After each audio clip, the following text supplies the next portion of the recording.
motivate you to get into the clothing? You said it's been a long time coming. So. Yeah, it's just always been a thing. I think growing up, like in Northwest Indiana, being right by Chicago, it's just a lot of flavor that come from the city, man. Jordan was winning at the time. I know when I was growing up, you had to at least have a fresh pair of J's, fresh pair of Forces, just something that was fresh all the time. And I mean, I feel like as a dude, it's always gonna be first. When you younger, it's going to motivate you by the chicks. You know what I'm saying? You're going to get fresh for the chicks. And then after a while, it's just like a self-esteem thing. And then after a while, it's like it's either personality and lifestyle or it's not. Like everybody don't care about being fresh. But, yeah, I mean, I do. I give less than a fuck. See? I care about being preference. fresh. Yeah, that's just preference after a while. But in high school, you was probably like, I got to get fresh, right? When I was in high school, I was just like, I just don't want to get talked about. I just want to be cool enough for these motherfuckers don't laugh. Make it to 2:30. So you got to at least have a fresh pair of kicks or something. Yeah. Like, even if you ain't got no fresh outfit or nothing, you at least got to have the kicks. Hell yeah. I mean, that's how come, like, I always tell Corey and shit, man, like, I think me not having... Cause you know we all want. That's how a lot of niggas start committing crimes, selling dope and shit. Yeah, that's why they wanted this shit. I think like me not having certain things and shit, home different characteristics and shit. Right. There was some niggas who got bitches just cause they had some dope ass clothes. You know what I'm saying?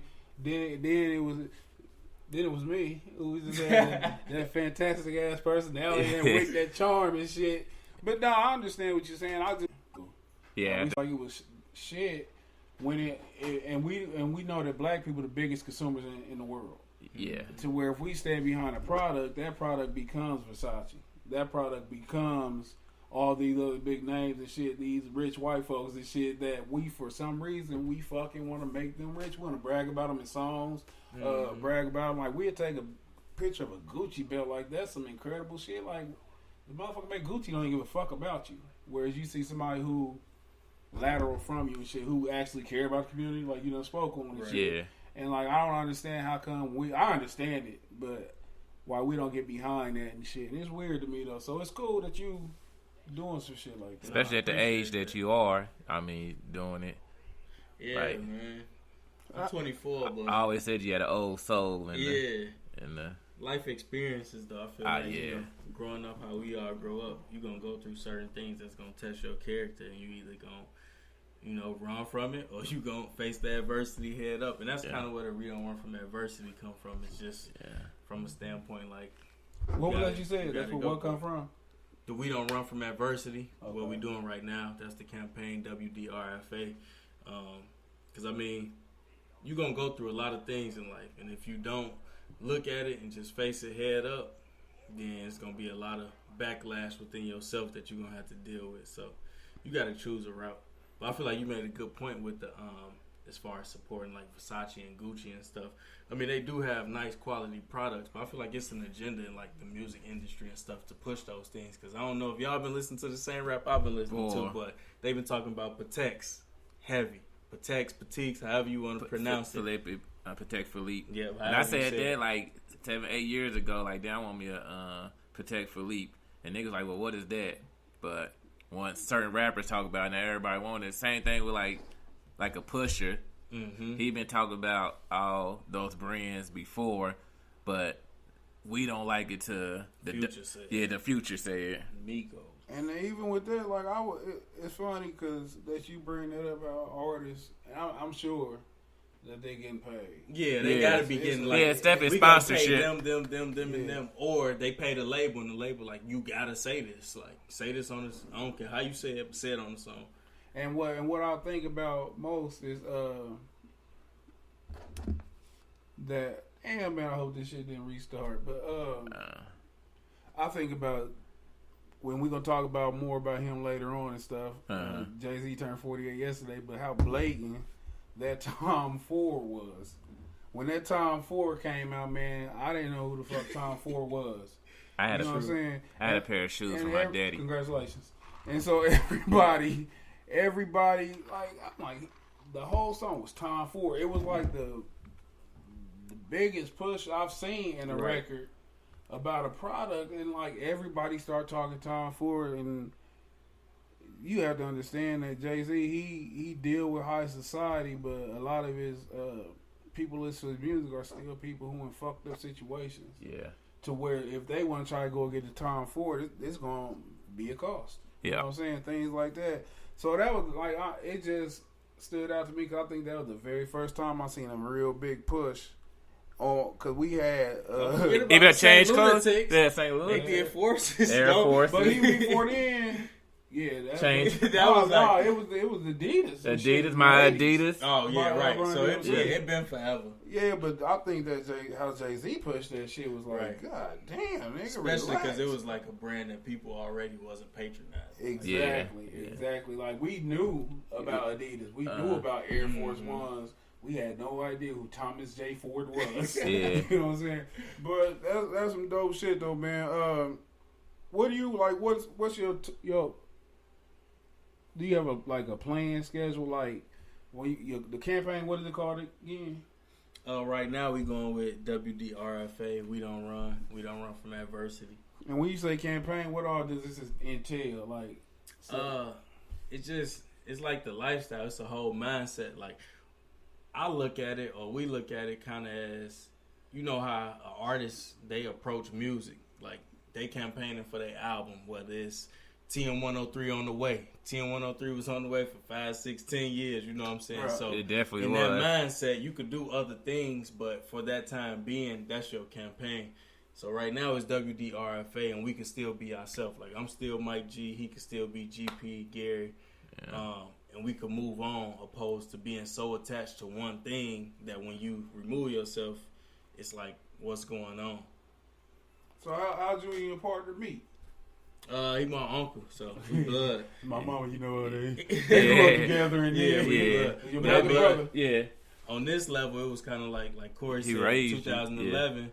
He opened the store, and then I was in there working 17 years old, 18, 19, 20. So I'm growing up in there through all that, and then him and his business partner, it didn't all go well. Mm-hmm. So the transition, they got out of that. And then I kind of just caught on that pace, like I said, and with the Kanye West for President hats, it kind of took off. But always knew we was going to come back and do something together. I didn't know how and in what capacity, but it kind of just happened naturally. I used to ask him all the time, like, man, we need another shop. I just said it to you, too, like, man, Right. we need another shop. Like, you know, just the whole atmosphere and the vibe. That's the Like, goal. we need that shop again. Because, shit, we talk about everything in there, from the Calico versus Lux to all the way to fashion to Right. cars, just all kinds of shit. Bikes. How hard is it working with family? In this case, it's different, just because, I mean, and me and GP, we talk about it all the time, just because it's like, a lot of people you deal with in business, period, cannot take, like, you critiquing what they do or anything. Like, if people seeing the text we send back and forth, we'll be like, oh, that's weak or that's trash. Like, that's how we talk to each other. So it's like, we might get upset, but we know how to have that tough skin and be like, all right, it's pushing us to get better. Opposed to some people we might deal with, we might say, man, we don't like that at all. And then they'll be like, well, like, it just creates a lot more controversy when it's like, nah, we just trying to tell you how we like something, or, you know, just trying to have an open conversation, opposed to, you know, people being offended. And I feel like that happened a lot in business. And we've been working, collaborating with a lot of people who, you know, just don't have that tough skin. And I think that's something you gotta have in business. Like, it's not too much you can take personal, because if you take things personal, Boy. I think it'll lead to you reacting as you would in a personal way and killing, like burning bridges and things like that. Exactly. But is it like a weird relationship? Being that he's your uncle, do you feel like you have to like give in sometimes because of that fact, because of that natural relationship, or do you feel like he's just being the man? No, I mean, I feel like we man to man at this point. Like I say, we both done been through a lot from different levels, you know what I'm saying? So we done lost family members or friends or whatever else. So just going through life and experiencing different things, we done experienced a lot of the same things and a lot of the different things, but we still see them from different points of view. And I feel like we both respect each other as men, opposed to him looking at me like, you my nephew. Which I know he probably still do, but at the same time, I'm pretty sure it was points in my life where he had to be like, I'm gonna let him go, especially like when I was in college doing whatever I was doing. So He from up there too? yeah, he from East Chicago too. Yeah. Okay. So he been out here since like '04. You used to come out here and fuck with him, like visit and shit. You go to his game and stuff. He used to hoop for IUPUI. Okay. Yeah, he hoop for IUPUI. What's his name again? Gary Patterson. So him and George was the backcourt at IUPUI. So he played with George Hill. Okay. So man, yeah, we gonna get more into what you got going on, man. We're gonna touch upon some of these topics and stuff that's percolating through the news. Yes, sir. What'd you do this weekend, man? Before we get in, nothing. Fuck that. Listen, I failed this weekend. What? I failed. How? Look, man. First off, I'm too cool for this shit. Like, it should be a law up in heaven. Like, that nigga don't fall. Whatever y'all do, angels don't let him fall. He's cool. You know what I'm saying? The fancy football shit. Man, hell no, nigga. The fancy fucking my foot didn't work shit. Oh. I was at the I was at the tire barn. I had to get my tire fixed, man. They told me it was gonna take like a hour and a half to fucking patch up a tire. Damn. It was a long wait. So I'm like I'm about to run over to I'm gonna run to the mall. I'll go over to the mall. Well, you know where Golden Corral, like I'm over on Washington. Right there at that busy ass intersection. Light green, man. The street longer, the intersection longer walking than it is in the car. It looked like it was down the street. Across the street looked like it was down the street. So I was like, man, let me jog before people, you know what I'm saying, the light change. So I jogged.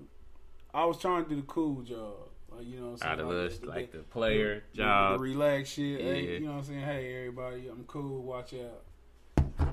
For some strange reason, I stumbled. Like, as soon as I crossed the street, I stumbled. And, like, when I stumbled, it was like I felt the ending. Like, it was almost like I felt myself dying. Like, I wonder if this would have feel like being stage 10 cancer. Like, when you know it's over. That's how I felt. So when I'm falling, man, all I could think was, please don't. Like, I had some old punk shit, please don't. Please don't, yeah. Please don't. Like, I feel like I was getting raped. Yeah. Like, a nigga pull my panties to the side, pause. Yeah. Like, so I stumbled, man, I fell. And when I fell, man, my glasses fell off, my hat fell off. It's a beautiful day. It's a beautiful day. It was like some comical shit. Like, it was buffoonery. It was straight fucking buffoonery, man. Like, and it was sunny and shit. It was people out. Enjoying life. And I fell, and my inclination was just to lay there. My initial thought was, nigga, don't. And I said, you better get your silly ass up. And I grabbed my glasses, and while I was on the ground, I put my glasses on and shit. I don't even know why I put my glasses on, put my hat on. I got up, and I just started walking. I was so fucking embarrassed, man. I ain't looked back. I ain't looked to the side. And I got in the store. First thing I did was look at my knees, see if I had grass stains on my shit. So, man, that's like the most eventful shit of this weekend. Damn. Man, I was just glad that people wasn't fast enough to put it on YouTube with some silly shit. Yeah. World star. Yeah, you might be on World Star. Hey, might be on the compilation. Hey, I hope it's anonymous. I hope it's just some big black guy fan. I was embarrassed, though. So, here on Tuesday, the fantastic show. Like always. But like, yeah, like I said, man, my weekends be shit, and now I really ain't got nothing to look for on Sunday because I lost my fantasy football. Yeah, that gotta hurt. You know, I start fucking sending trades and shit to trying to influence the victories and shit of the team. I told him I'm Vince McMahon. If I don't win the title, goddamn, who I want to win the title will win the title. Yep. But yeah, man, something else that we was gonna talk about. Like, it's so much going on in the world. I wish we had talked about this last week. I was asked why we did talk about it. Is it too heavy of a subject? But it's the Libya subject. I don't know how familiar y'all are with this. You familiar with the Libya, the slave? I really ain't read too much into it, but I mean, I've been seeing a lot about it. Yeah. I just read the one article, like, after you told me about it. I went and read, and I was like, damn. And everybody, I just see the same video, like the actual auction. The shit is fucking crazy. Yeah, man. Shit's crazy. Like, so they really auctioning. Yeah, the auction them off like 40, 45, 50, 55, 60, 65, 70, and like, It's fucked up. But listen, the video I saw, they sold 4 people for $1,200. $1,200. And, like, yeah, that's some good. It's a good deal. Yeah, like 300 a person. Fucking 4 niggas. But look, But the one dude went for like $60 though. He got me. He got me. He was like, $60. Yeah, They sold him for $60. He was like $60. So like, but at least on the average, he's at 300. For $60, man, you know what? And this how come this kind of nigga I am under the circumstances. I'd have stood up and be like, look, man, I'd have started stretching, doing push-ups. Lift this shit. That's at least worth $150. Yeah. Then I took off sprinting. I'm like, I'm up to at least 3. You know what I'm saying? At least make this respectable. Yeah, like the videos, he like at 60, and he never heard a number after that. So I'm like, well, damn. All jokes aside, though, man, this is the tragedy. Yeah. It's crazy because You're like, how is that okay in the modern day? Like, period. The thing with it is slavery has never stopped in this part of Africa. Like, people think that the slave, like, while we were slaves here, slavery was still going on in Africa. And they didn't go through the same alleged emancipation that we went through. The ironic thing about this whole thing is that the slave drivers are black Muslims, black Arabics, and this is like fucked up in so many ways because when Muslims try to slander the Bible, the first thing they call it is the white man's religion and talk about how the slave masters did it.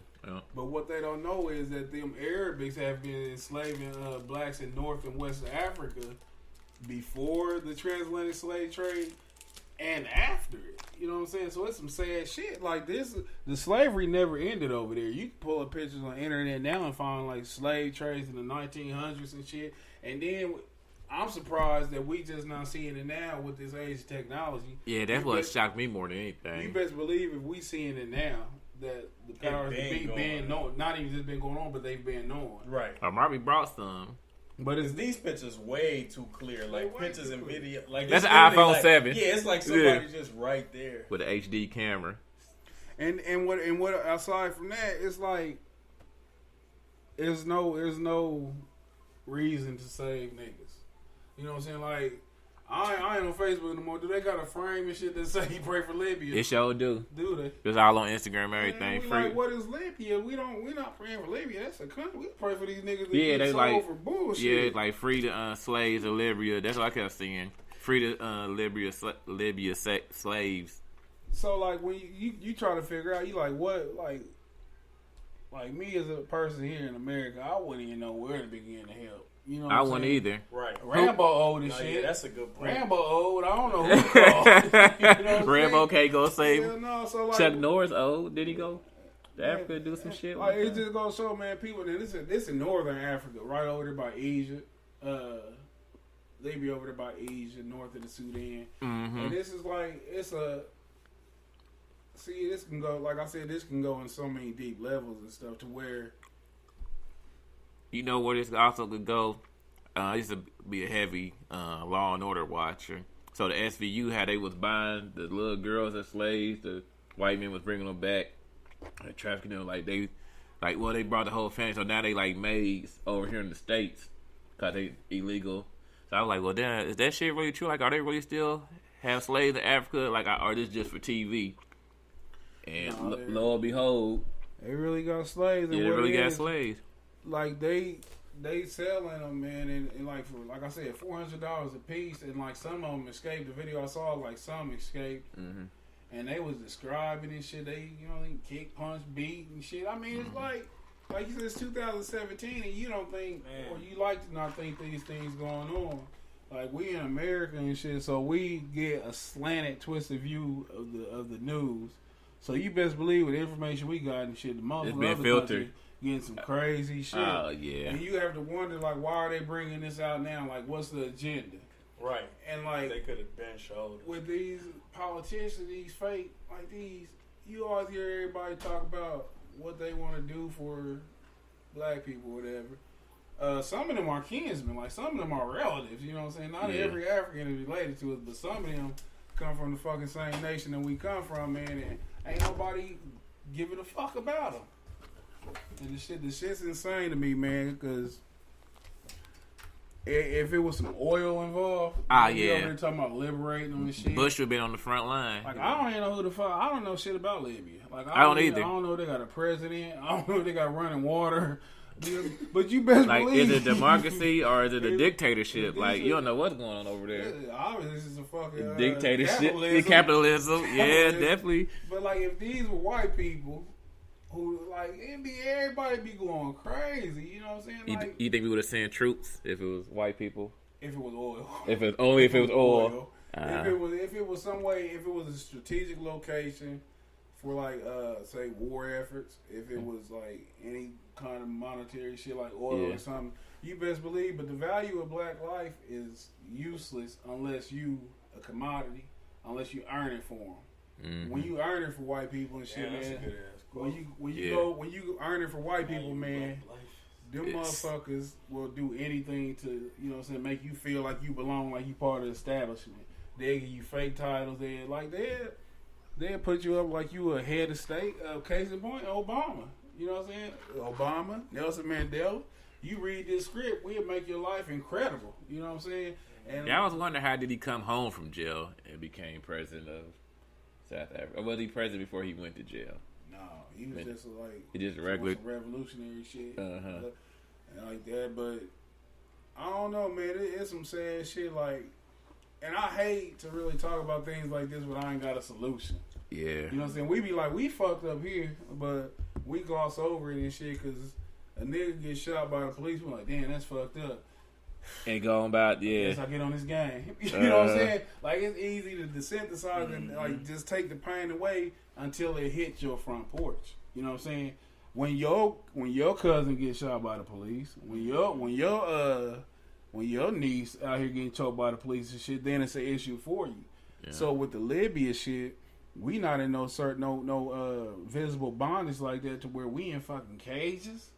Where they got us in cages and shit, and we up for sale, like literally, like you said. It was like a real. It's the same stuff they got museums for now. Exactly. It's like it ain't never stopped. So never stop, and like so, I don't know what to do. Like, what's stopping me from being, you know what I'm saying, getting put back in that shit? Because people portray these Africans like they stupid and don't know what's going on. This nigga took a wrong turn. Yeah. You know what I'm saying? Like, nigga took a wrong turn and shit, ended up in shackles and shit. Yeah. And you look like these motherfucking white. That's your George? George, what are you doing to me?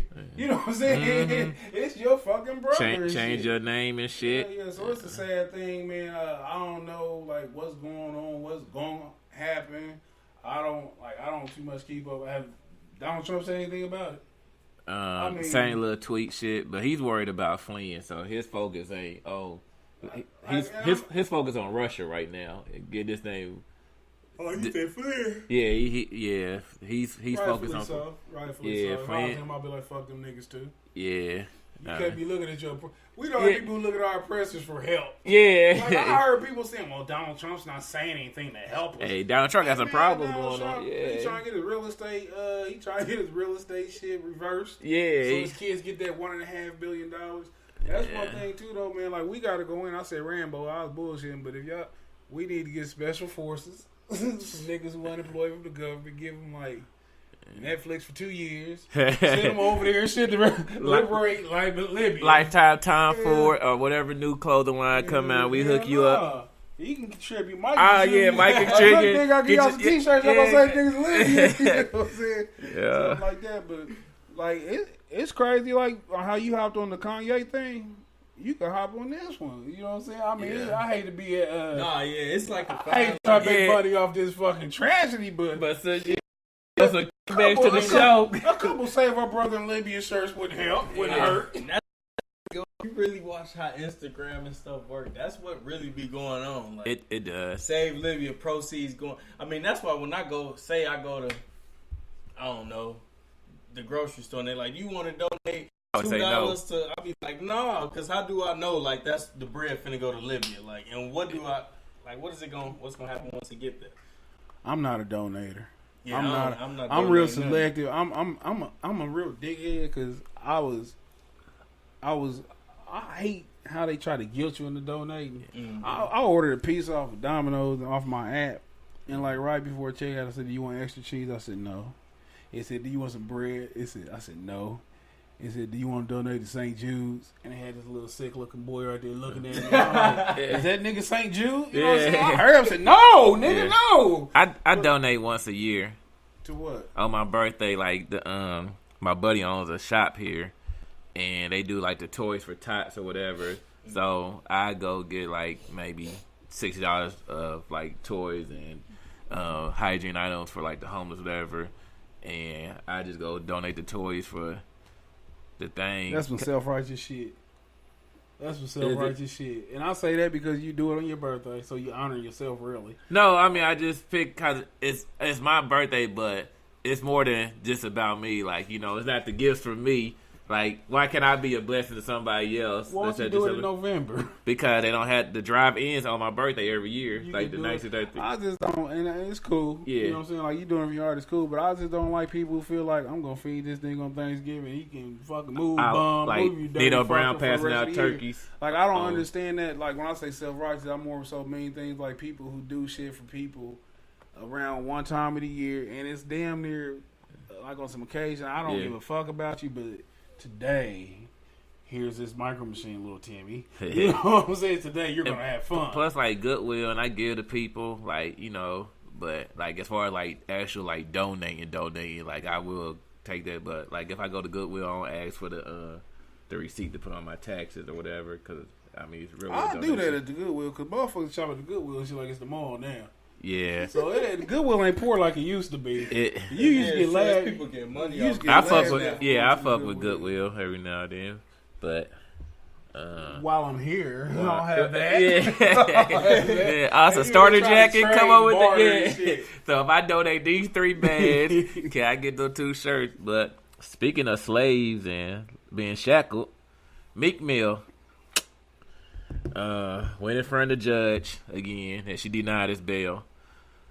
Like, he's been trying to get this judge removed off his case for like the last 5-6 years. And so they appealed to the higher courts to get a new hearing. They sent it right back in front of her, like, well, we're going to let her hear your case again. And so she was like, no, I'm denying your bail. You like a menace to society, a threat to society, and a flight risk. Like, I don't trust you outside of these 4 walls. Go do some time. Like, and she gave him like 2 to 4 years in jail for a probation violation. And like, when he went to jail, they gave him 10 years of parole once he came out of jail. Like, 10 years is a lot. 10 years parole. 10 years parole. Yeah.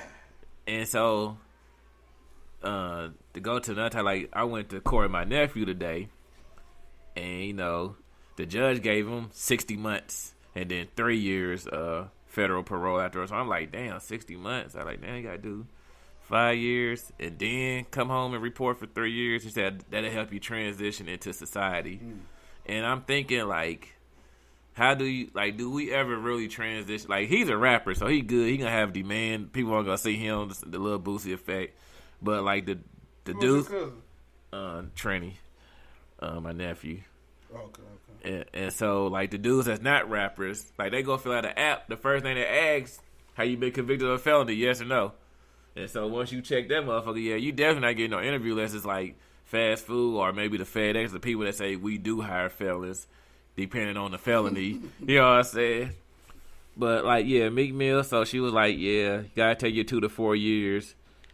And it's crazy because after she upheld her sentence, she just started slandering him like, you've been leaving the state. Like, I granted you to go on tour, but you still been leaving the state and not telling us your whereabouts. You gave us the wrong address. And I feel you been cheating on your piss test. Like, not that I could prove it, but I just feel that you've been cheating on your piss test and everything. So, like, then she just called him like I said, a danger to society and a flight risk, so you need to sit in jail. Yeah, fuck Meek Mill. Oh, yeah, fuck him. These niggas in Libya and shit getting fucked up. Now, like, this is what I'm talking about, man. Like, Meek Mill, he kind of did it to he himself. fucked up. Yeah. Meek Mill fucked up. Meek Mill has every opportunity not to be a fuck up. You know what I'm saying? He don't have to do this silly shit, man. Do your little shit. You know these motherfuckers you under some kind of scrutiny because of the situation you in. For one, just being a broke nigga, they got a target on you. So if you a rich nigga out here stunting and shit, you in New York popping willies and shit in Times Square With the hip hop police, as they say. So this is like, I don't like the energy that we give to these celebrities just because they celebrities when it is people suffering every day. Like, what's the nigga name who killed himself? Khalif Barnes. Yeah. He was a victim. Innocent. That's a victim. And it's a million innocent. Khalif Barnes in the system right now who are victims. But we focus on fucking Meek Mill. Cause he can spit a few bars. Yeah, like, man, I ain't never been like, oh, free me. I always said, if you guilty or something, shit, take your ass to jail. I want him to get out.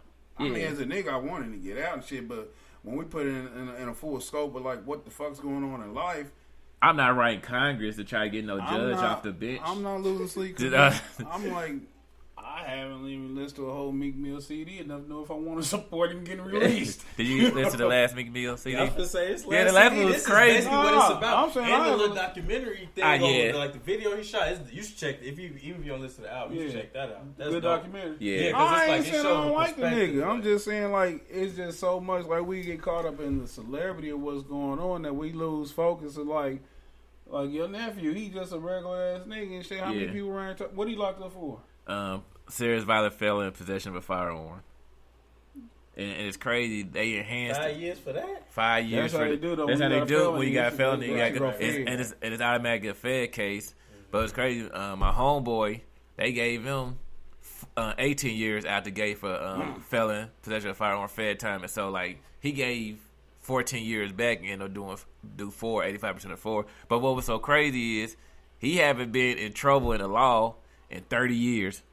They called him a career criminal because he already had the 2 strikes against him, which was state charges. But now he caught this Fed charge with a gun. They like, oh, you're a career criminal, and he like, I've been working a job, like, you know, that's my past life. But it's crazy like how it follow you. Like my nephew, he turned 18. Now I'm not saying free him or whatever. Like he did his shit. He 18? No, he had turned. This is where it started. The day he turned 18, he turned 18 and a week later he was on the news. Broke into the ATF house. Stole the gun and everything. So when he was 18, they kind of blessed him like, well, we're just going to give you state charges instead of Fed charges. You know what I'm saying? Keep your nose clean. Fuck this probation up. All they kept revoking, so he did 6 years. He been home 2 years, riding around. It's a gun in the car. And, you know what I'm saying, got some work on him. Get pulled over, going a little high speed. Get caught with the gun.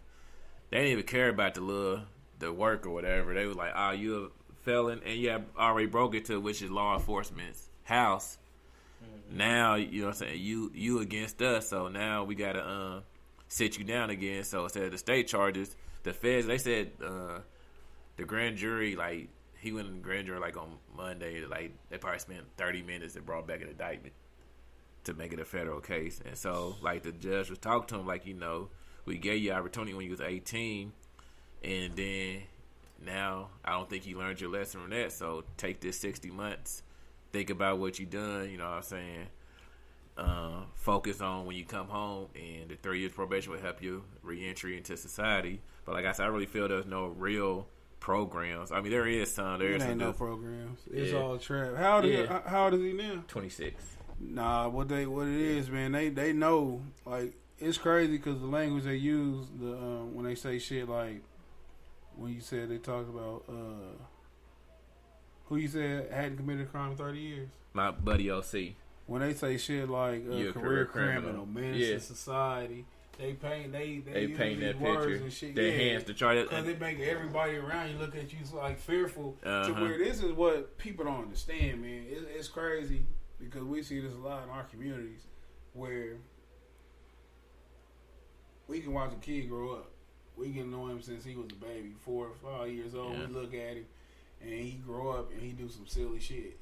So the state, the powers that be, start calling this shit like a menace to society, a criminal, and you start looking at him like that.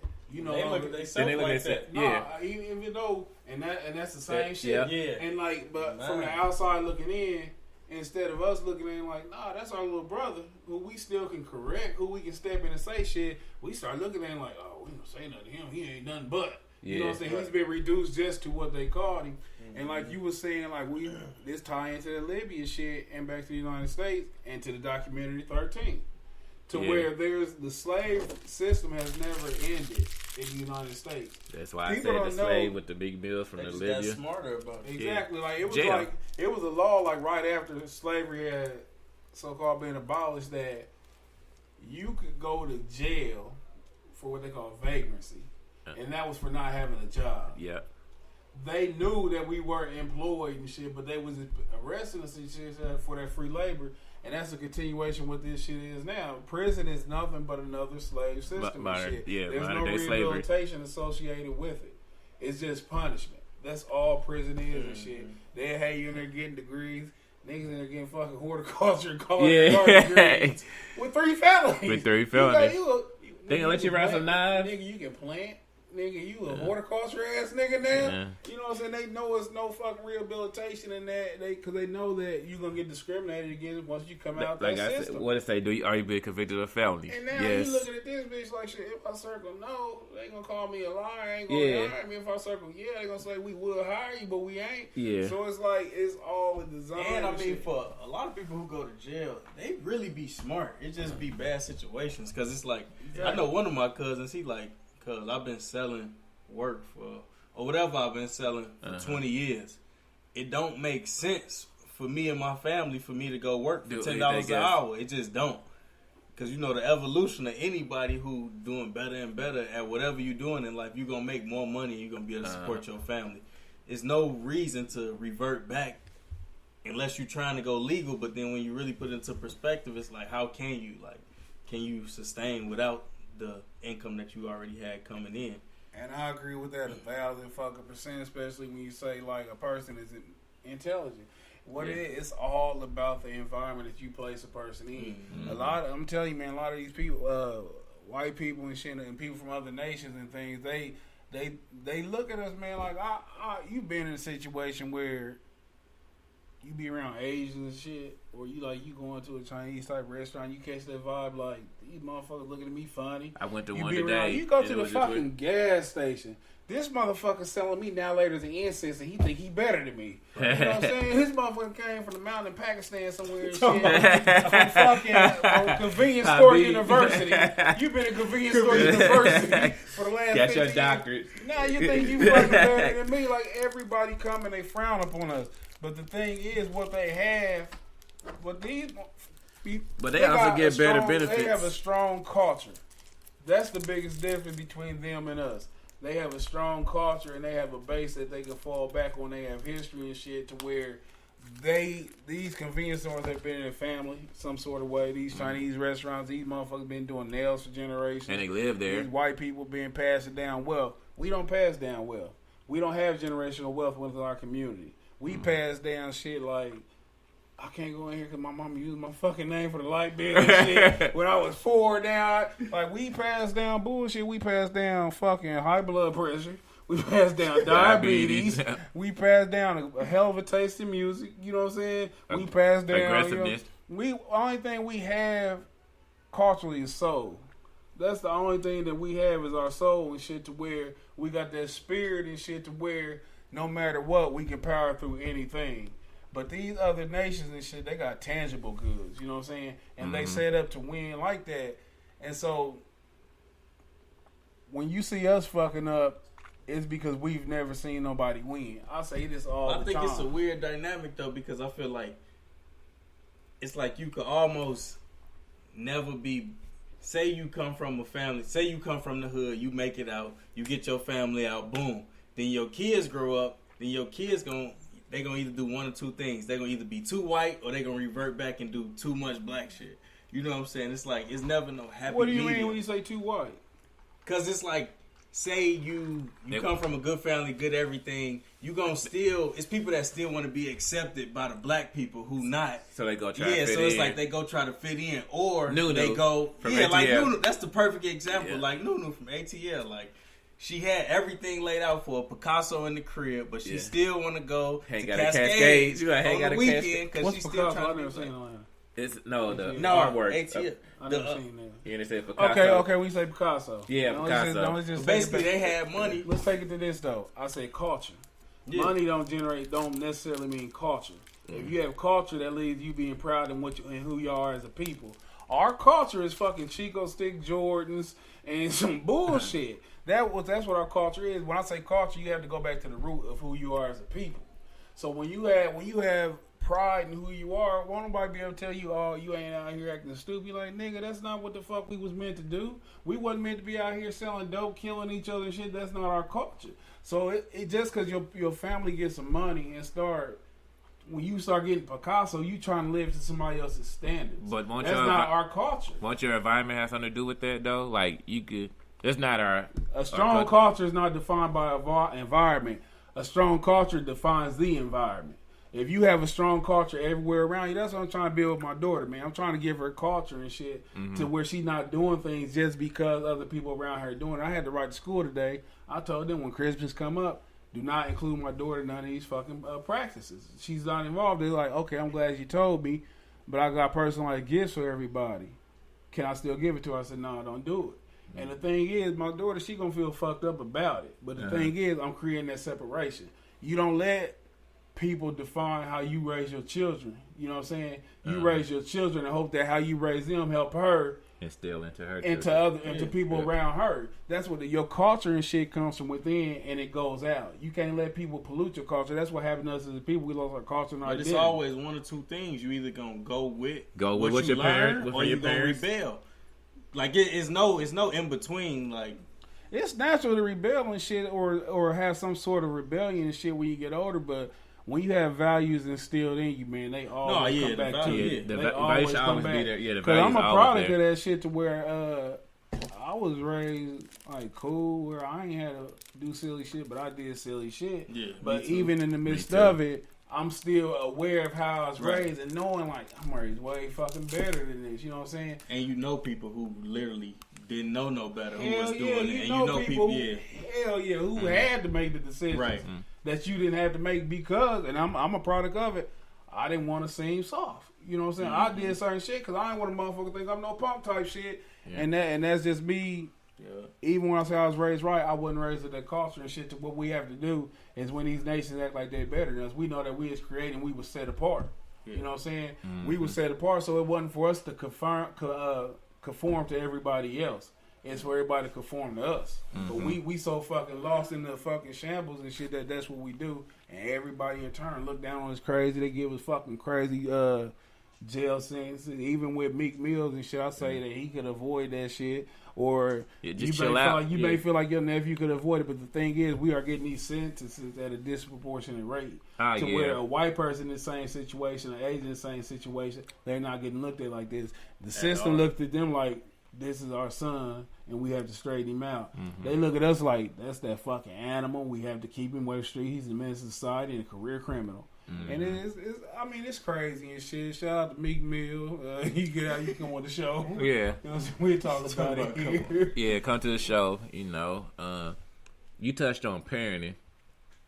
Let's get on Father of the Year. In his eye. LeVar Ball. LeVar, the GOAT of fathers. The GOAT of he talked his son into being the number 2 draft pick. No, that was talent. That was talent. Because he should have been number 1. He talked him out of being number 1.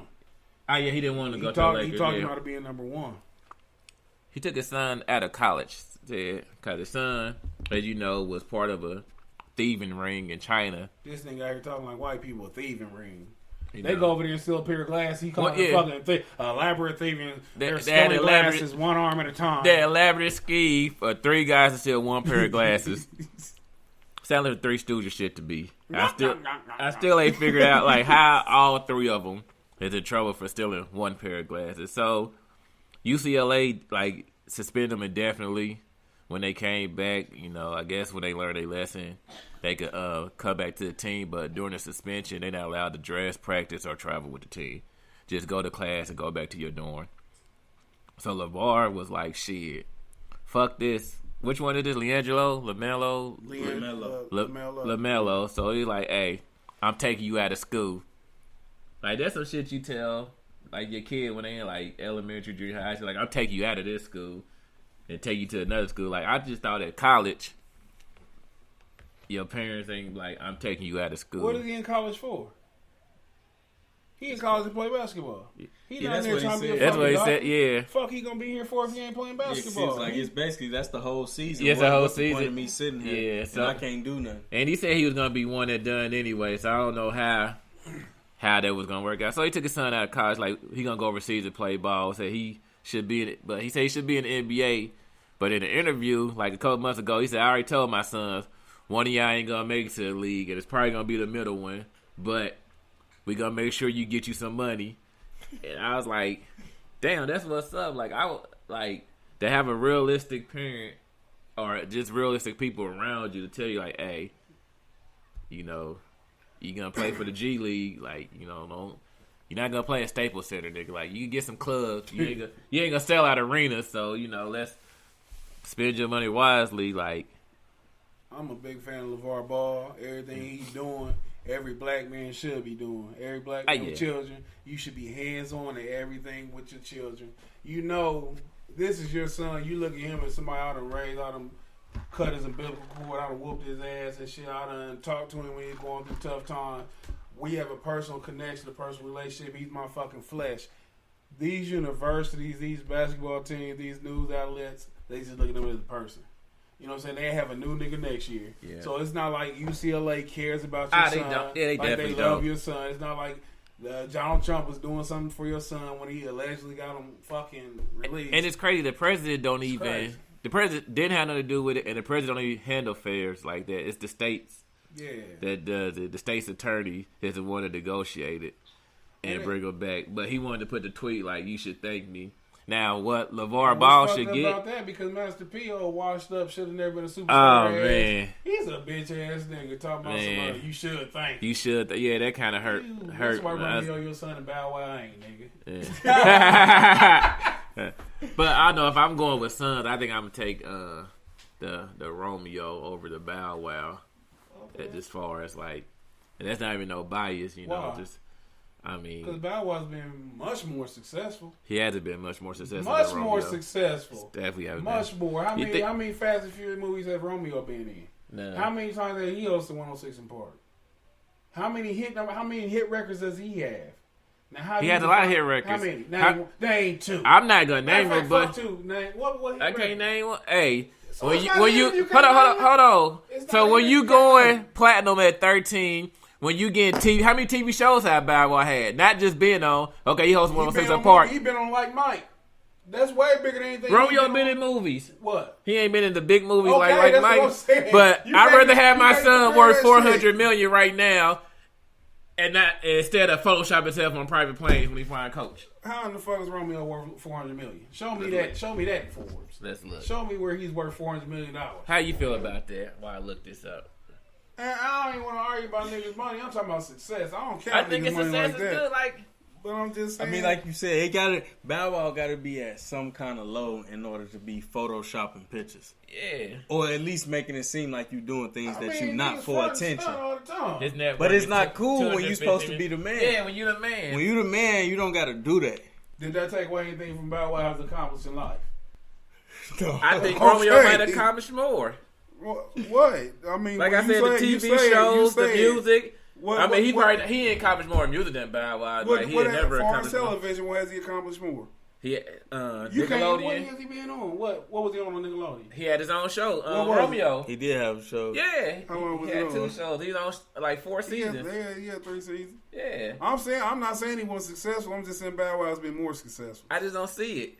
And that first album. And he had the initial takeoff was probably like Bow Wow's biggest success. Every single thing Master Pino has done has been a knockoff of somebody else. Romeo was a Bow Wow knockoff. Let's keep it a buck. What else? Bow Wow was a Snoop knockoff. He's a grown man. It's not parallel. We know Snoop fucking endorsed him. He was on tour with Snoop now. You know what I'm saying? And he was supposed to sign to Death Row, but Suge wasn't having no kid rappers back there, so he tossed him to Jermaine Dupri for a finder's fee.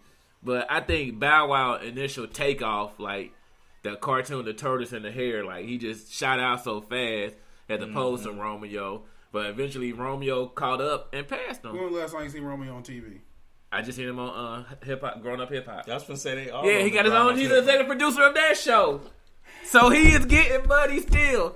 But last time I see Bow Wow on TV was CBS CSI Cyber, and it got canceled halfway into the first season. What's more of a power move, Growing Up Hip Hop or being on a CSI show? I think I'll say Grown Up Hip Hop when you the A executive reality producer. show as opposed to a show on When CBS. you the executive producer, yeah, I'm gonna roll with that. Not just a. Executive producer can just be a title though, man. But that means you get getting a what- bigger you get check, you get a though. bigger. Hold on, who Man, would that you could be like will you some- take the bigger check being an EP or get $50,000 the show for starring on the show? Like he's also starring on the show and EP in it.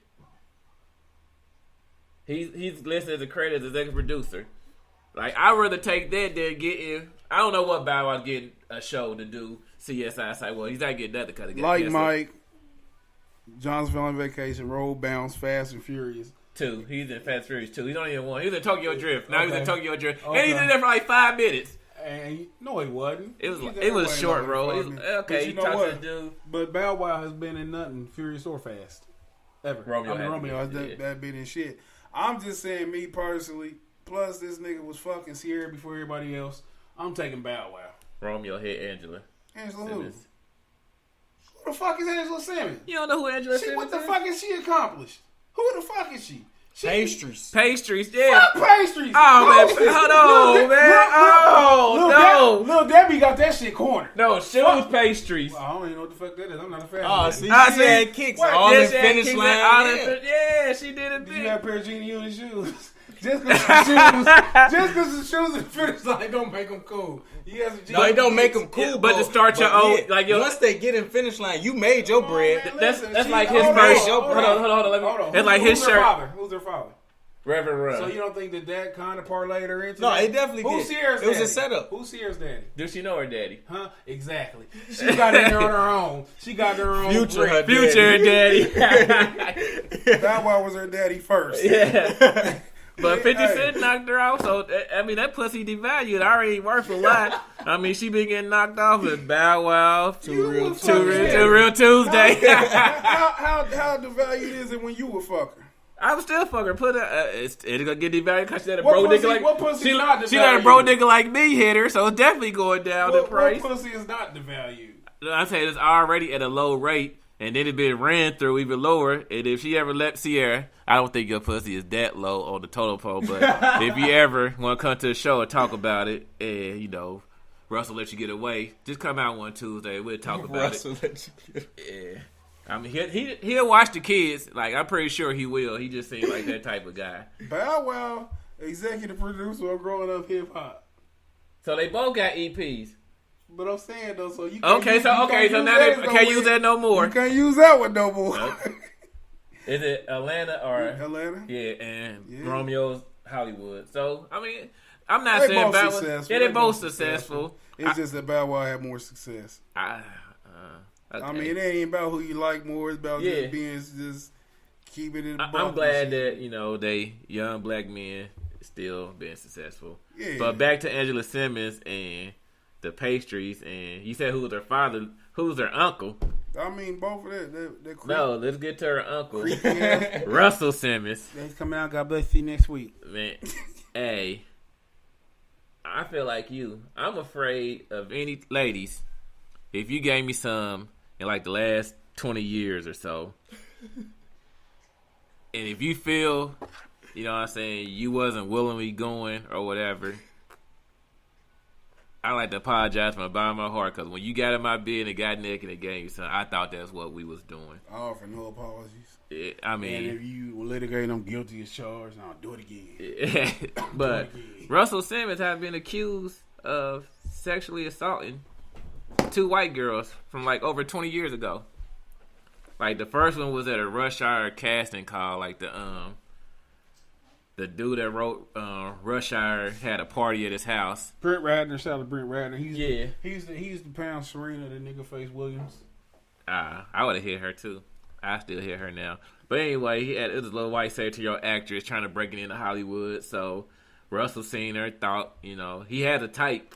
So he seen her, was like, hey, let's go back over here. Said we was partying. And so he basically fucked, sent her on her way. She thought she was gonna come. I guess she thought he was gonna leave Kimura at the time, but he didn't. And so now she comes 20 years later, talk about he sexually assaulted me. And then then a second white girl come famous like, well, I had sex with him, but I really didn't want to, so it's sexual assault. So now there's been two white girls in the midst of the allegations. Like, the allegations is what they say, the lie's more fun than the truth. So with the allegations, they done took him off his show. Like, HBO is running a Def Jam special Saturday. Like, They took him off. they took him off. Like, Russell Simmons is Def Jam. Wow. Like, he can't even say thank you for coming out, God bless, good night. Like, it's a two-part. Oh, you know, how bad dick did you have to give to a bitch for her to call rape after? 20 years later. How bad was the fuck? He's like, you know what? I ain't like that shit. You know, first off, man, Russell Simmons, he be playing himself. He an opportunist. I used to be a big fan of Russell Simmons, man. In the 90s, mid-90s. At New York University. He used to be a proponent of like us, but he got to getting weird and shit. He's sitting around with one knee on his shoulder, one on the other shoulder, talking about yoga. Yeah. All this silly shit. They put him on the cover of a magazine with that he lost his identity and shit. And he might be a pansexual. I don't know for sure, but he seemed real fruity and shit. But I further than like he always on the other side. Like every time some kind of tragedy hit us, he always trying to see it from their point of view. Mm-hmm. Which just recently he told Terry Crews you should just drop it. Yeah. And just show some love, because when you show love, love come back to you. He did say that. You hear about the Terry Terry Crews Crews story? Man, don't be talking to me like no motherfucking, like you got this out of the fucking fortune cookie. You know what I'm saying? Talking to this nigga with some fortune cookie talk. Man. But man, like, it's sad to see this situation, like, outside of taking the personal feelings out of it. It's crazy how they just, this assault on manhood. Man, you know every week, Matt Lauer, like, somebody's getting accused of sexual assault. Matt Lauer was crazy. He calling bitches in there, he asshole naked. Yeah. little pink dick hanging out. Oh. Look, but I always, even in his defense, $30 million a year. Even in his defense, though, he had to be at some level of comfort to be doing bitches like that. Like this ain't like you at the mall and she just met a bitch. Hey, stranger across the hall. It's a bitch. She come here, Matt, you're crazy. Now it's the cool thing to do is to tell. Then they released a video like him and old girl was doing a show. They thought they was cut, and she was bent over, and so he like, yeah, stay bent over like that. I like that view, and you can hear her say, "Do you?" He like, yeah. And it's funny. It's funny at the time. Now 20 years later, it's rape culture. Now I'm a creep. Yeah, now you creep. Now I'm disgusting. But this, But she gave that pussy up. It was, she was for it. I feel like as bad as it is, a lot of females put themselves in these positions that they didn't have to be in. I agree. Not saying that the dude right, but he's right. A lot of times females put themselves in positions to be manipulated, and they don't have to put themselves in those positions. So even if you do want to be the best actress in the world, don't go that route. Yeah, like go a different route. And this is the thing, like I always say, man, like women use that sexual allure to get where they want to go. Yeah. You know exactly. So not everyone. Some of them go hard, grit, talent, but a lot of women who are in different positions have used or have benefited from the prospect of even having sex with. There's a lot of bitches who got hired because a nigga wanted some pussy. Yep. Or even because a bitch wanted some pussy. Mm-hmm. And if you listen, for one, I don't think men and women should work together. I don't think men and women should work together because it's all going to be a sexual connotation, a sexual feeling. So if you want to take this where I can't tell her, damn, I can see your titties at the top, see your cleavage. Like if I can't have that sexual innuendo at some point in time, you should never let men and women work together. That's one thing. You ever hit a chick you worked with? Yeah. Another thing is another thing too. Yeah, got it. Another thing too though is like if you just take the sexual probability out of every equation, shit, bitches will really fall back down the totem pole. Because if you look at it, if bitches are looking at like I can't fuck you, we just coworkers, niggas ain't gonna be doing shit for you. It ain't no fucking. Cause you got that box for me, bitch. You got the job too, don't you? The free meals, the opening doors for you. Let's make all this shit even. And women would not like that shit. Women like to be pursued, but they want to act like they don't when it's convenient. Yeah. And that shit always manifests itself in fucked up ways and shit. And I'm not the type of person who would call a bitch to the room when I have my dick hanging out. Yeah. You know what I'm saying? Unless that's what we do. You know what I'm saying? So I would like to think that they had some kind of rapport between them. And then she said Russell Simmons was supposed to take me home, but he took me to his mansion and we had sex. I didn't want to have sex with him. Okay. She needed a ride home, so she had to fuck her way home. Yeah, I mean, ass, cash, or, you know what I'm saying, gas. You ain't have nothing, so, hey, come top me off. Man. It's not nothing I would do, ladies, but I can see from Russ. I can see you doing that, Corey. Dale. I mean, just keep it real. Hey, talking about just keeping it real. you know, this is as far as my car goes. Yeah. I need some ass. I need some ass. You know what I'm saying? Hey, more the sucks you got, the more miles we go. Yeah. You know what I'm saying? But oh, look at that. Premium prices just went up, baby. Shit, half party trying to get to the bus stop. I couldn't hold no bitch. I'm not about to con for no pussy. I'm not about to be no con artist and shit, but and they said he used to, Matt Lauer being he used to have sex toys and shit. He sent the bitches. And people like, oh, that's fuck. I'm like, that's probably how they fucking play. Yeah. People play in different ways, you know what I'm saying? Like, they do. Oh, They do. Remember that time Matt sent you the 20-inch dildo? Yeah, it was crazy. I sucked that all night. I ain't gonna lie. Speaking of sending silly shit, my neighbor before he passed, he real quick. Have you ever sent a dick pic to a bitch and she ain't at you? Like, I would listen to the dick picture. Nah. I have, and you Have lying. You lying. Yeah, I have. Every man have and shit, man. Wait, let me get back to my story about Robbo. So Robbo was blind. No disrespect to Robbo, but Robbo, he need to just move on. Nah, because it was funny. And I feel kind of bad now. Well, I don't feel bad, but I just think the shit's funny. So Robbo was blind, and, you know, when he got his mail, his kids would read his mail to him. So I sent the rejection letter from Lifestyles to him, and they had to read it. They were like, "Dad, you got something from..." So I put like a fake P.O. box and just stuck it in there with a stamp. So when you was a kid? Huh? I did it. I was like 16. Okay. And so they was like, "Dear Mr. Robbo, blah, blah, blah. You know, we thank you for your entry in the picture you sent us, but unfortunately we weren't able to choose you this time for our lifestyle condom commercial." And so, like, just to see their face and they dead, you know, his wife right there. Damn. Oh, just sitting there dying laughing. They knew it was a prank. They just never knew who sent it. So you was a fucking sicko.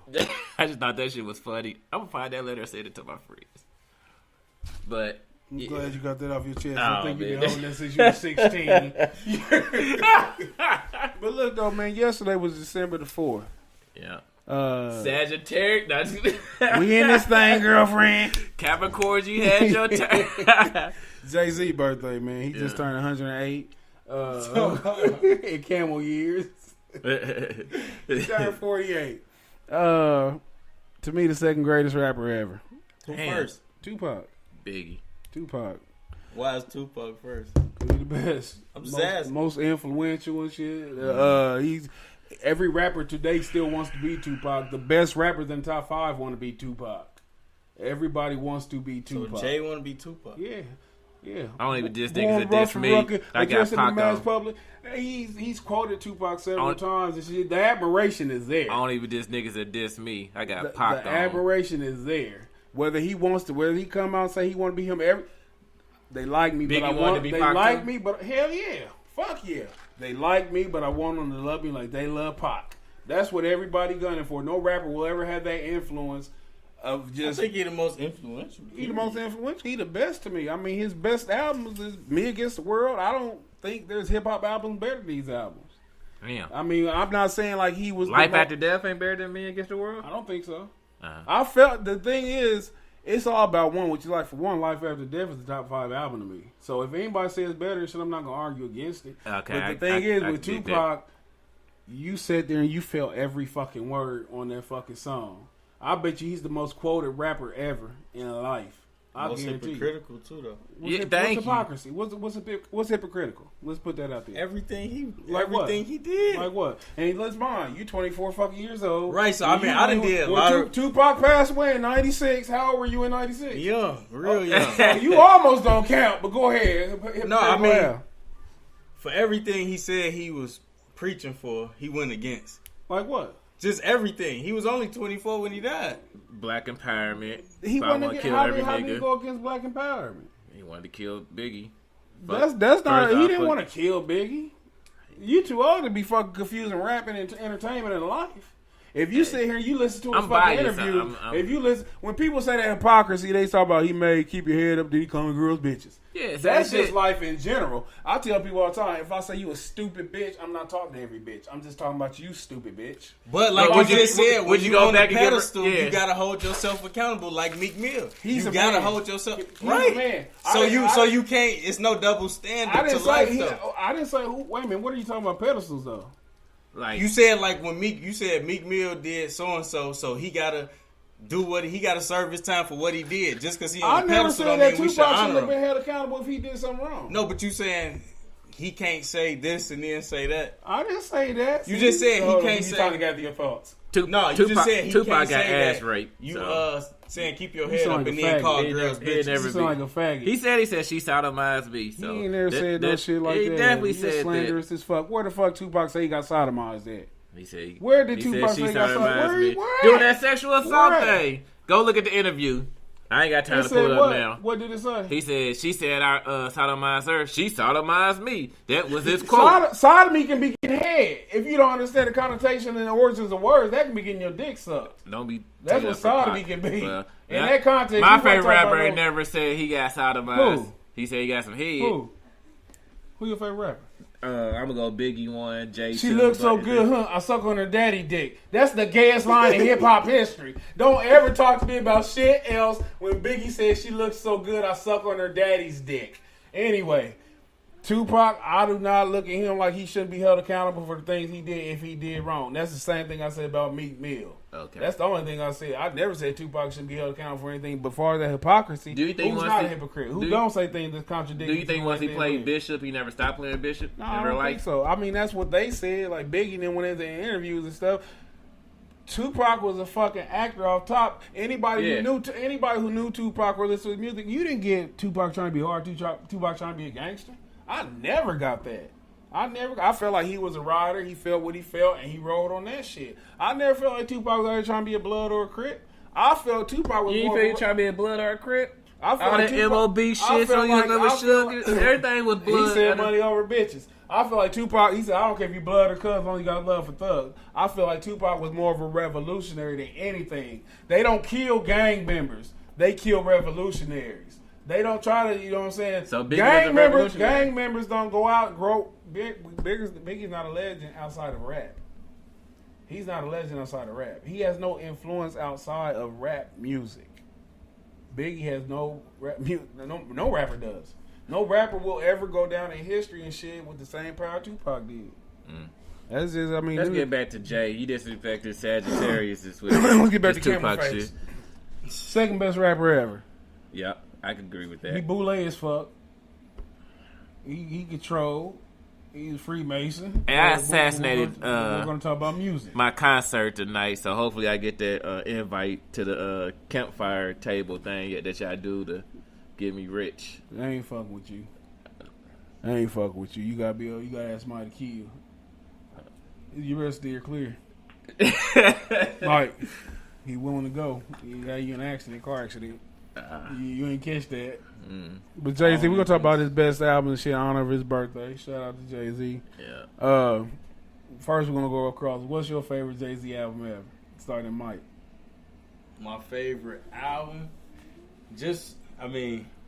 going back. Pick one. I like to listen to Blueprint 2. That would be my favorite.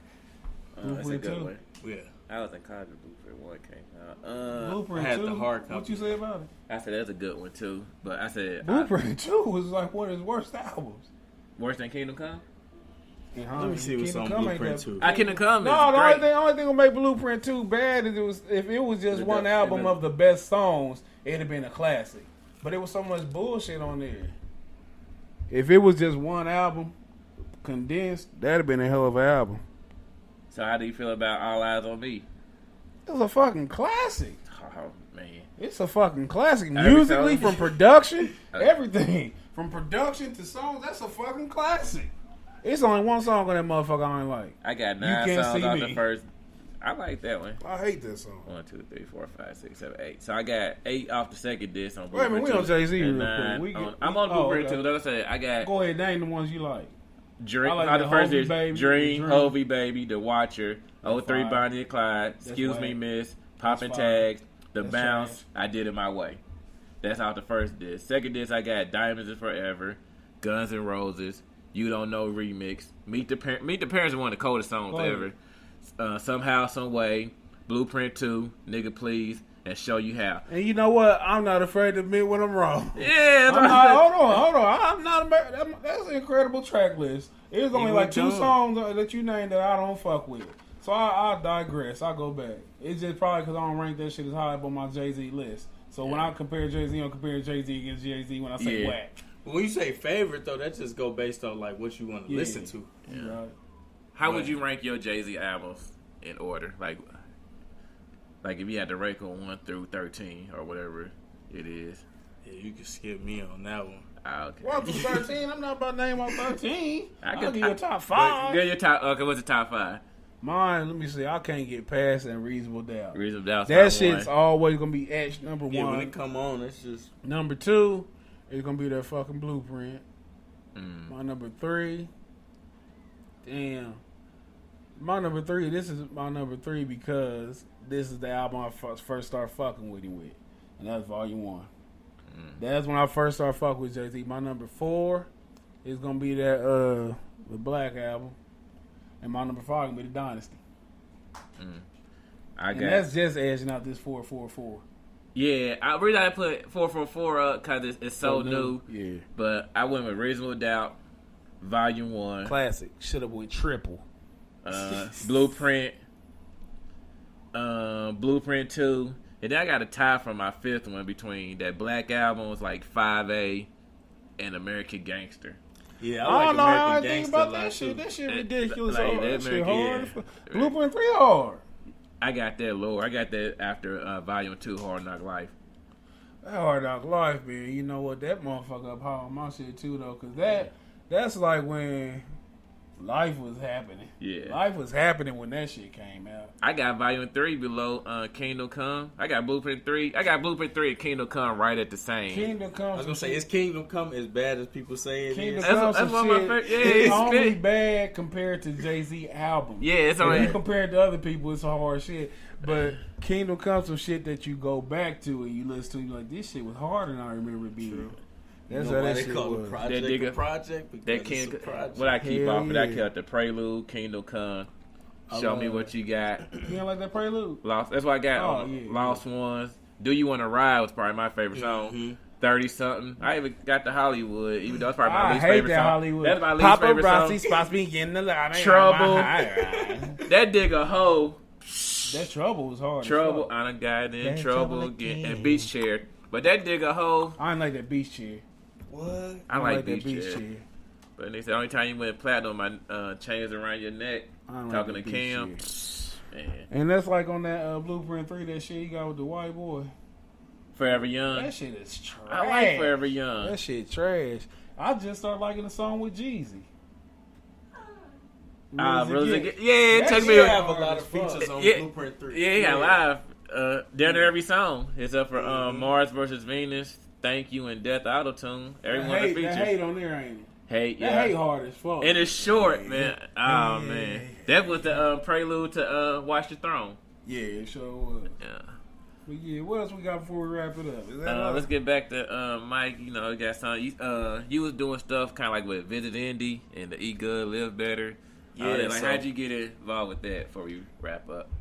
Yeah, so kind of the evolution, just seeing some of the things that we didn't do when we was at KTF is just be more interactive with the community. So strategically, I just wanted to make sure I use social media as an outlet to reach out not only to us as the black people and reach out to more demographics as well. So just by being consistent, posting pictures of food, posting events and things of that nature, people just started to naturally gravitate towards me and just reaching out. I mean, for Visit Indy, I had reached out to them plenty of times, but it just took the consistency and knowing people who know people to end up opening doors for me. So, yeah, for anybody doing anything, I think it's just as long as you're consistent and you remain who you are, if people gonna mess with you in the end, they gonna mess with you. If they not, they not. But yeah, just be you. That's some real shit, man. Yeah. 'Cause when you trying to start off on your own, like when you trying to branch out, it's so easy to get disappointed in who ain't fucking with you, as opposed to who is. Or just to conform into exactly what people want, instead of standing the test of time to see if people gravitate towards you, opposed to what's hot at the moment. And then you know what? And that's something I'm sure that you can use, like more so in what you doing than anything. Because it's like with fashion, I think the best people in fashion, the people who leave the biggest mark, is the people who make people conform. Like you dictate what the fuck cool is. You know what I'm saying? Yeah. So I think that's even more, like you can apply it anywhere, but I think it's more applicable in the fashion industry. You know what I'm saying? Things like that. And I like how you got the campaign thing. That's how come, like when I asked you like what exactly did the campaign entail, like I was wondering, was you gonna make like have your slogan out places and shit? People see it and be like, damn. Yeah, I mean, I definitely play with different ideas as far as like doing real street campaigns and stuff. But I feel like in Indianapolis, one, a lot of people don't get out, so I don't know how effective it would be. And then it's such a conservative city that it could be counterproductive in the real mission that I'm trying to achieve, as far as making these white business owners and seeing all of these, white people that's being progressive, just, see what we doing and kind of conform to what we doing, opposed to, taking what we us doing. Just still looking like niggas at the end of the day. Yeah. Like, we still gonna be who we are, but to me, it's better if we make them pay attention, opposed to them, like, just writing us off and never even, like, giving us a chance. You said white people? Yeah. Like, when you say give us a chance, what do you mean when you say give us a chance? No, I'm saying I'd rather them, I'd rather them patronize our businesses, opposed to us, like, scream for help from them. Yeah. Like, I want them, like you said earlier, like, we control the culture. Like, we are the culture. So I want them to understand that, opposed to us trying to beg for their help. They understand that. We don't understand that. Yeah. Right. Like, we don't understand our earning power and stuff. Like I said, we too happy with being consumers to where they want to buy us. You know what I'm saying? It's, for some reason, we still looking for that hug from white people. They accept it that we're just as good as you. Look at me, mommy. Look. Like, we still looking for that. And like you said, man, I didn't hear exactly what you said at first, but now here you said the perfect shit. You know what I'm saying? Make them motherfuckers come to us. Yeah, you know what I'm saying? Patronize our business. Hell yeah, like we don't gotta chase them and shit. The entire world wants to be us. You know what I'm saying? We sitting up here trying to be everybody else when everybody want to be us and shit because we don't understand. They see it. Like we sitting here, we just sitting here, we not looking at ourselves. They look at us, they see these motherfuckers fly. They dope as fuck. I love the way they talk. I love the way they dance. I love everything about them, except they can get beat by the police. Yeah. You know, I don't want that part of it. Yeah. But yeah, that's some dope shit though, man. That's a dope fucking mind state to have, man. I really dig that shit. Yeah. No, I definitely appreciate it. But yeah, that's my main thing, is really just, trying to get that message out, and then just trying to affect the youth in any way possible. Starting off with my family, I feel like a lot of times people, they jump the gun on just trying to help the community before they even help their family. Like, and your family still need a lot of help. And you know what's fucked up about that though? Your family the hardest people to help. No, it come to the point where they expect it or they don't respect it. Yeah. You know what I'm saying? And like it seems like it's easier to reach outside of your family, and then once they see it, then that's when they come around. Right. Like, and that's like just in a lot of things that I done noticed and stuff, and it's frustrating. It's real frustrating, man, because you got a different perspective than they got, so you seeing things that they don't see. But I mean, that's the burden and the penalty of leadership. You know what I'm saying? As a leader, as a front runner and shit, you get out there and you see the shit before everybody else. But when you come back to tell them, since they ain't seen the shit, they can't feel it. You know what I'm saying? So that's the kind of shit you count as a blessing, though. That you chose, you know what I'm saying? That you given these tools and shit to lead or whatever and stuff. And with leadership, man, I learned to take patience.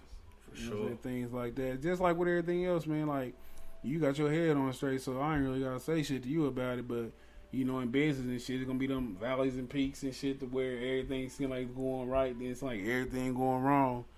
But that's like when you surround yourself with cool people and shit, people who get it. You know what I'm saying? Like, you ain't got to have 100 people who feel you. You know what I'm saying? It's cool to have 10, 5, 4, 3, 2. Even if you ain't got that, as long as you feel yourself and shit. For sure. That's the only thing that fucking matter.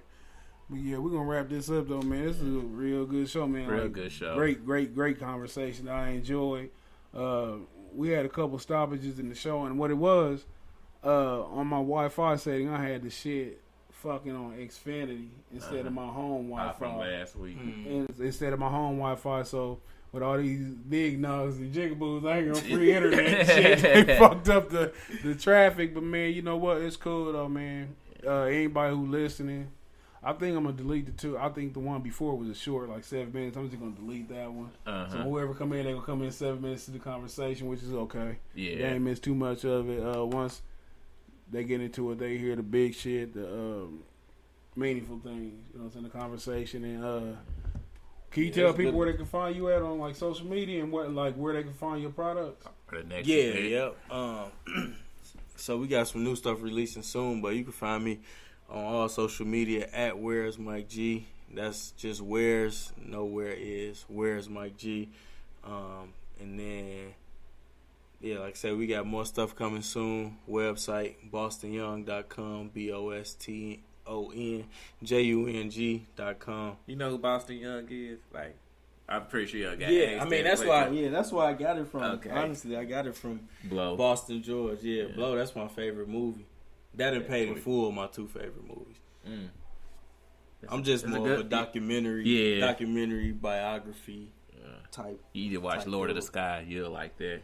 What's that? It's a documentary on one of the biggest drug lords ever. Shit, you ain't never looked at Rayful Edmonds?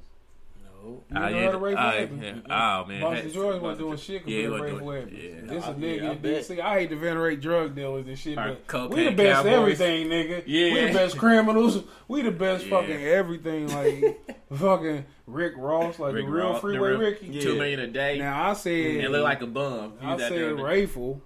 Strategically looking like a bum. Freeway was giving these niggas dope. Yeah. You know what I'm saying? But like he the one who started the fucking crack craze in the 80s. The real crack hit everything. Yeah. He wasn't even trying to do it for real. No, he was trying to play tennis. Yeah, he was trying to play tennis. He was a tennis star. Yeah, he was trying to play tennis star. That's what. Yeah. It's crazy though, man. I hate that. I brag on anything when it comes to niggas. They're like, yeah, man, Jim raped her. I'm like, man. TJ fucked all. He raped at least 10 bitches. We out here raping bitches. We the best at everything. We the best at everything. Yeah. I'm trying to find a serial killer to beat fucking that Bundy motherfucker. I know we got a nigga serial killer somewhere just waiting. What about the Bellway sniper? We just need Do he count? Yeah, he wasn't. I mean, but look at the technical skills of how he did it from the trunk of a Caprice, laying in there, and he was picking boys off from like 200, 400 yards away. Nah, I mean, it's cool. It was cool. It's cool on some killing shit. He's not like the son of Sam, you know what I'm saying? He wasn't a clown at kids' birthday parties. Or the black dude that he the killer enough. He got caught too quick. The black dude that just got caught at Tampa that went to kill 4 people. Listen, we need to like go to some kind of mentally unstable little nigga in high school and she ain't got shit to lose. And we need to talk to him, take him out to Carmel. You know what happened to mentally unstable? Take him out to Carmel and tell him. You know what happened to mentally unstable black dudes? We did an episode on him. They lock him up, and then the workers had sex with him. Remember, she kept him there for 3 years. So okay, we won't go in. We gonna let them have serial killers. Yeah, they can have serial killers. I digress. Y'all can have the rape too. Yeah, we too fly. Except I don't think they never had no heavyweight champion go to the joint for rape. So we king rapes too. Mike Tyson. Yeah, man, we gonna wrap this up, man. Yeah. Like, I don't really mean none of that sick shit. Me neither. Shout out to everybody who listens. Thanks for coming again, man. Appreciate that. Thanks for having me on the show, man. Definitely a good time. Good anytime you got something anytime you got a product you want to promote and shit, you invite to come anytime. Yeah. Just let Corey know and shit. Yeah. Come up here. Next time you can bring your uncle and shit if he gets some free time. You know what I'm saying? Things like that. But we're gonna wrap this up. Another fantastic episode of Conceited Knowbody. Next week, it's gonna be an epic show. It's gonna be the I don't know, but we got a guest coming through. Dude, Yeah, for sure. Yeah, she for sure. Yeah. All right. Yeah, it's gonna be called the birthday episode. So then the following we'll be back with the monthly guest. With the monthly guest. The following week after that, Grace and Yo should be up in here. But yeah, and then in a couple of weeks, ladies, you probably gonna miss my voice. I've been in New Orleans for Christmas, you know. But you feel free to email the show. Out there celebrating them pagan holidays, worship my idol God. I'm just going down there to eat good, live better. That's what Saturnella was. That's what the Saturnella feast was. Shout out to Nimrod. Happy birthday, Nimrod. We out. Yo.